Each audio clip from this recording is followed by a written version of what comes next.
Hello friends, வெண்டைக்காய்னா எல்லாத்துக்கும் ரொம்ப பிடிக்கும். நம்ம சேனலில் வெண்டைக்காய் காரக்குழம்பு, வெண்டைக்காய் புளிக்குழம்பு, வதக்கல், இந்த மாதிரி குர்குரே, இந்த மாதிரி நிறைய ரெசிபிஸ், பொரியல் எல்லாமே போட்டிருக்கிறோம். இன்றைக்கி நம்ம ஒரு டிஃப்ரெண்ட்டான ஒரு ரெசிபி தான் பார்க்க போகிறோம். Welcome back to Nalli Sundar's kitchen. இன்றைக்கி ஹெல்தி அண்ட் டேஸ்டி ரெசிபீஸில் வெண்டைக்காய் பச்சடி எப்படி செய்யலான்னு பார்க்கலாம் வாங்க. அதுக்கு வெண்டைக்காய் 1/2 கிலோ வெண்டைக்காய் நல்லா ஃப்ரெஷ்ஷாக இருக்கிற மாதிரி வாங்கி நான் கழுவி எடுத்து வச்சுட்டேன். இப்போது இது நம்ம தேவையான சைஸுக்கு கட் பண்ணிக்கலாம். இந்த மாதிரி நான் பொடியாக நறுக்கி வச்சுருக்கிறேன். பச்சடிக்கு இந்த மாதிரி இருந்தால் தான் கரெக்டாக இருக்கும். இப்போ பார்த்திங்கன்னா ஒரு ஸ்டவ்வில் ஒரு கடாய் வச்சுட்டு சூடானோன்னே 2 ஸ்பூன் நல்லெண்ணெய் சேர்த்திக்கோங்க. நல்லெண்ணெய் சேர்த்து வதக்கும் போது தான் இந்த பச்சடி ரொம்ப டேஸ்ட்டாக இருக்கும். அதனால் வதக்கறதுக்கு நான் நல்லெண்ணெய் சேர்த்திட்டேன்.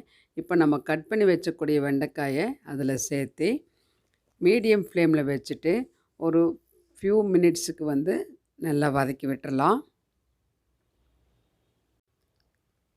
பொறுமையாக இது வதக்கணும். ரொம்ப கருகாமல் நல்லா சாஃப்டான போதும். அந்த மாதிரி நல்லா ஒரு 50% குக் ஆயிரும்.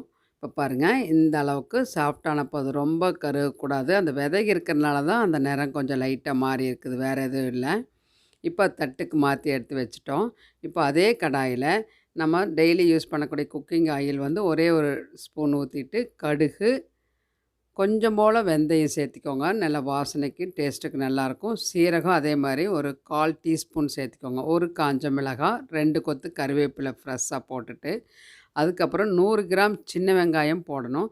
சின்ன வெங்காயம் போட்டால் தான் இது ரொம்ப ரொம்ப நல்லாயிருக்கும். அதனால் சின்ன வெங்காயம் போட்டு வதக்கி விட்டுக்கலாம்.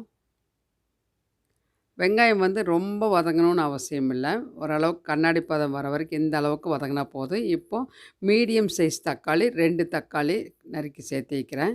நீங்கள் ஒரு புளி நம்ம லைட்டாக ஊற்றுவோம் இதுக்கு, அதனால் தக்காளி பார்த்து சேர்த்திக்கோங்க. நான் 2 தக்காளி சேர்த்து வைக்கிறேன்.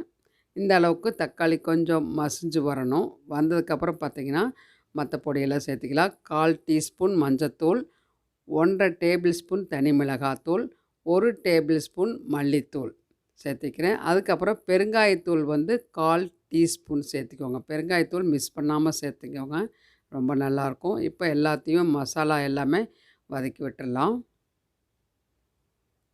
இந்த அளவுக்கு வதக்கியாச்சு. இப்போ நம்ம வதக்கி வச்சக்கூடிய வெண்டைக்காயை நம்ம இதில் சேர்த்திக்கலாம். சேர்த்திட்டு நல்லா கலந்து விட்டுக்கலாம். இப்போ இதில் நம்ம உப்பு மட்டும்தான் சேர்த்துல, மற்றது எல்லாமே சேர்த்திருக்கிறோம். உப்பு மட்டும் சேர்த்தி வதக்கி இப்படியே சாப்பிட்டாலும் அவ்வளோ சூப்பராக இருக்குங்க. ஆனால் நம்ம பச்சடி தானே செய்ய போகிறோம்.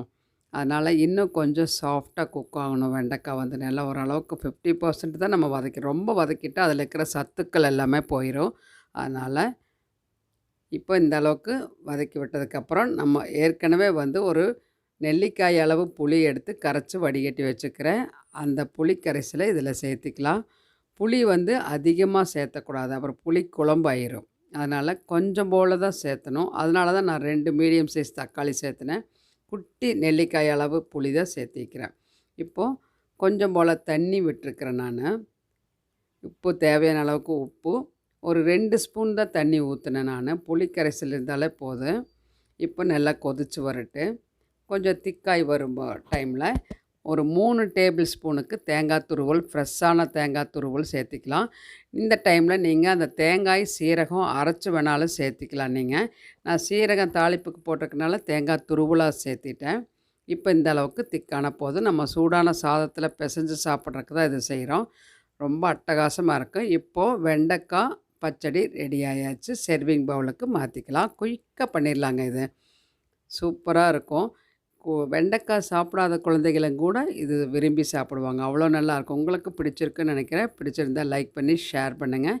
நம்ம சேனல் சப்ஸ்கிரைப் பண்ணாமல் இருந்தால் நம்ம சேனல் நளினி சுந்தர்ஸ் கிச்சனுக்கு எல்லா வீடியோஸ் பார்த்து சப்போர்ட் பண்ணுங்கள், சப்ஸ்கிரைப் பண்ணுங்கள். அடுத்த வீடியோவில் இன்ட்ரெஸ்டிங் ரெசிபியில் பார்க்கலாம். Until then bye from Nalini. Thank you.